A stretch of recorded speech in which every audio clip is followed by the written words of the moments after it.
Willie D Live. How did you find comedy though? Like at what point in your life did you say, I think I got it? Did somebody encourage you? Did you hear it from other people? Or was there something, a voice in your head said, I think I can do comedy. I'm finna go out and try it. I really never even thought about doing comedy. It was never on my to-do list. I wanted to be an actress. I spent a lot of time watching television and fantasizing about movies and stuff like that. And then I used to sing a lot when I was in a choir in church and sang after that in musical plays and things like that, theater. But comedy wasn't on my radar. But I think I have a funny family. Like, my family is funny. My siblings are funny. They're not funny all the time. They're not funny to other people, maybe, but amongst us, we're pretty funny.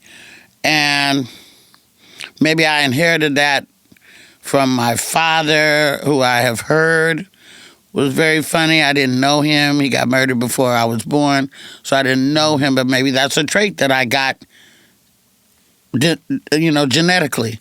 I had people, I think,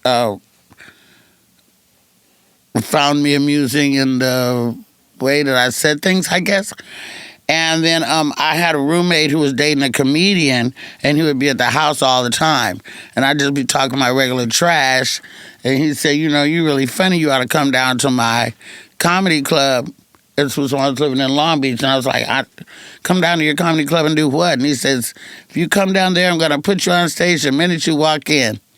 I was like, yeah, okay, whatever. And I didn't think about it anymore because I don't tell jokes. I'm not a joke teller. You saw the show last night. I tell more like stories and ideas and thoughts and stuff. And so, I guess in the back of my head, I was thinking about what he said. And just one night, me and my girlfriends were sitting on the balcony in Long Beach, one of them hot Long Beach nights, and, pitcher full of margaritas and whatever. And I had thought of a story that I thought was really funny that happened to me, because most of the stuff that I talk about has happened to me. And so I said, let's go down to this club and see what this guy talking about. I don't know. So we went down there, and he's right. He was right the minute that he saw me. He said, okay, you're going to be next. You're going to be next. I'm like, okay. I didn't really have stage fright because I'd been doing theater, and it was a small club, and I wasn't worried about it. I've always been pretty confident in that way. And so he put me up. I went up on stage, and I told this little story that had happened to me, and the people loved it, and I got great response. Then when I stepped off stage, this man came up to me, and he's like, you funny little bitch.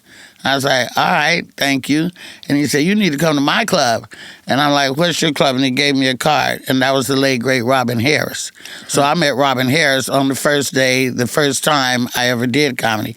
I went to his club in L.A., and this is back before Comic View or Def Jam or anything.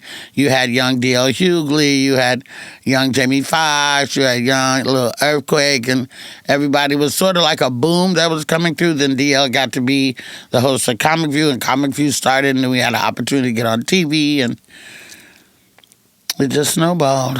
Did you ever play Birdland in Long Beach? Yes. Yeah. Yeah, I thought I had, so I couldn't really remember. Yeah, I did play Birdland. But I did. Yeah, it was upstairs. I used to go to Birdland, yeah. Whenever I was in town and I didn't have shows, I would fly to L.A. just to watch the comedians on the weekends. The comedians that hit that stage were that good. In fact, the comedians were really good. Sometimes the hecklers was better than the comedians. It was very interactive in Birdland. It was really interactive. You had like Ricky Harris and Underwood and everybody came through the Laura Hayes, and I mean everybody came through there. Yeah, you had to be on point. This is pre-internet, Yeah. When the only advertisement you had was flyers, purse full of flyers, or somebody say, that girl good, you need to go see that girl. That's it. That's all we had. Yeah. And then you was really doing something if you had radio. Yeah, you probably fucking somebody with somebody that could buy radio advertisement. That wasn't a thing either. Yeah, yeah. Did you see where Shannon Sharp had to? He spoke about admonishing his daughter for getting a tattoo. Did you see that? And people were like getting on him about being too strict. Well, I didn't see it. I heard about it. How old was she? She was in high school at the time, so I don't know. I guess high school age, but 16, she's grown 17. now. But at the time, she was in high school, and he forced her to get the tattoo removed. Well, he took her to a technician, and they had a laser remove it. What about it? Well, the question is, I mean, what is your thoughts about teenagers getting tattoos in the household with or without parents' permission? Or do you think that's something that should be something off limits until they're grown, or is it cool? I think that kids of a certain age, like probably under 18, shouldn't be allowed to get a tattoo. And then if you're 18, you're working your own job and this is the way kids do.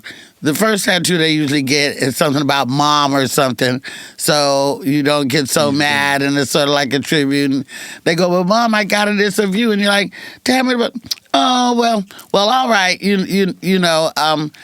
My daughter only has one tattoo. I have a tattoo on my leg that says like she has a tattoo on her leg that says like mother. I have one on my leg that says like daughter. That's her only tattoo. She didn't get it till she was in her 20s. That's Luenell. I mean, Luenell. Luenell. I'm Luenell. That's Luenell. Yeah. But I don't think that the tattoo artist should be able to tattoo anybody under 18. I don't know what the rules are. And then also, I can't speak on Shannon Sharp and his daughter's relationship because I don't know it. If he's not in the house and he just popped through and tried to regulate. And she was living with him. Okay, well, Shannon a black father in the house is a good thing. Yeah. So I don't know, I don't know. I don't know about that situation, but a black father in the household is a good thing. Shannon said, "My house, my rules." Well, get out if you don't like it. I can dig it. Yeah. Yeah. Are you still living in the Crenshaw district? That's where I have my Los Angeles house, but I also mainly live in Las Vegas now. Yeah. Was it a culture shock moving from Oakland to Crenshaw? Same thing. Same thing. Same shit. Yeah. Did you know Nipsey? I didn't know him, no, but my house is like 3 blocks from the Marathon store, and I shopped there. I knew people in there. I bought the $100 vape. All my Crenshaw gear is from the original Marathon shop. My hoodies, my hats, all that stuff. But we kept missing each other. Like he'd do an in-store about Slauson Boy CD, and I would come because I had a CD too in the same record store, and I'd just meet him just Miss Nipsey, and so I never met him. Y'all would have absolutely clicked. I fantasize about that all the time. I do know his brother Black Sam. I do know Samantha, his sister. I've flown on a plane with Granny Hussle and his mom before, but I never met Nipsey, and that's one of those things that hurts me, that I never met Pac, and I knew everybody in Digital Underground, which is Oakland. I never met Pac, I never met Nip, and that bothers me. Yeah. Nip was a good dude. I was when I caught wind of his death, I was just floored. 'Cause I'm thinking like, out of all people, why Nip? Nip was doing what we say we want black men to do. He was doing the work in the community. He was a loving father. He was a great friend, good businessman. He was a builder, not a destroyer. And for all the cultures too. Yeah. Because he had the Latin flavor and fan base as well as black folks. That's why he went through all those different neighborhoods on the marathon final lap, victory lap, so to speak. Yeah. It was, but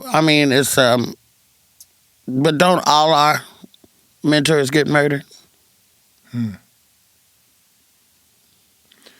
Where were you when you found out about his murder?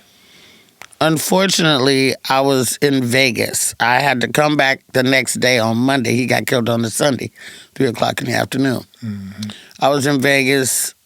I had to perform that night. I played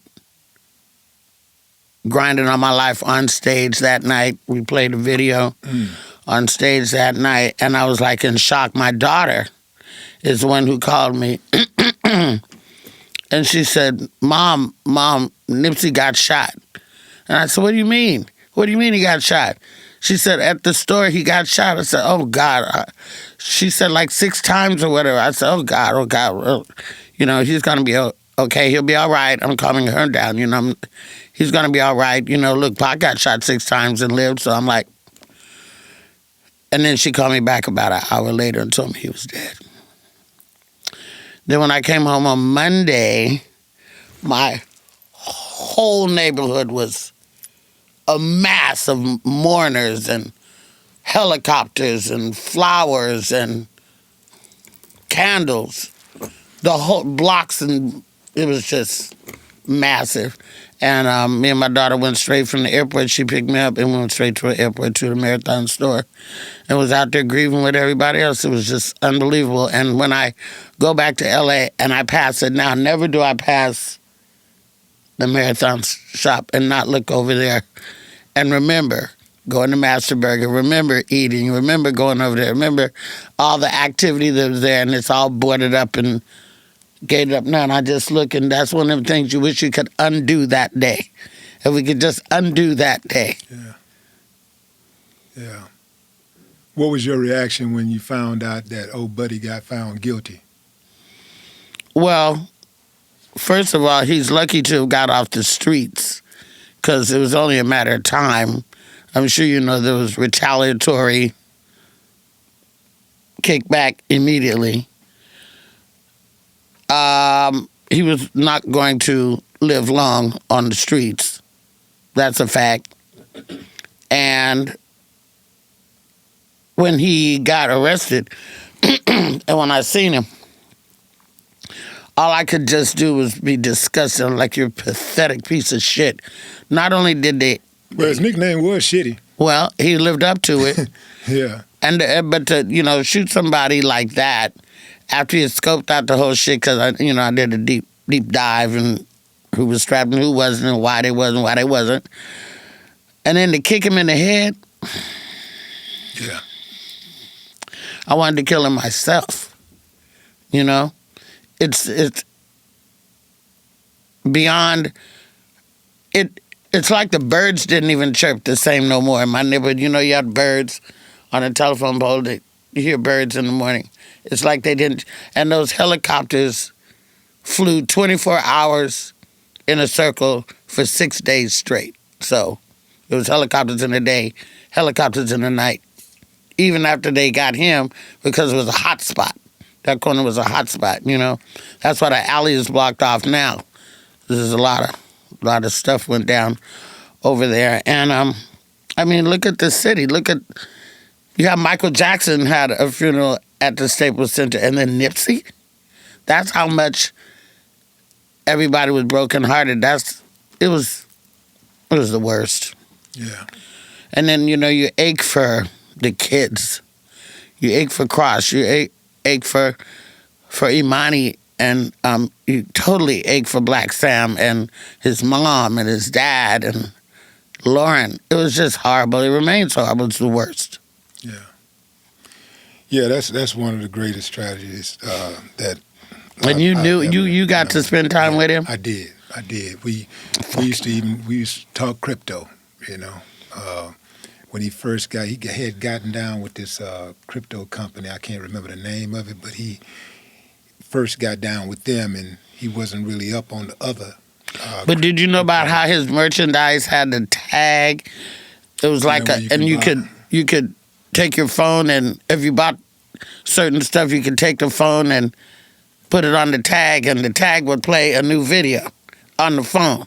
It was like some kind of new innovative shit. You know, he was just so far ahead of the game. He was very innovative. Yeah, only his mind was brilliant. He was one of those people just. Yeah. Yeah.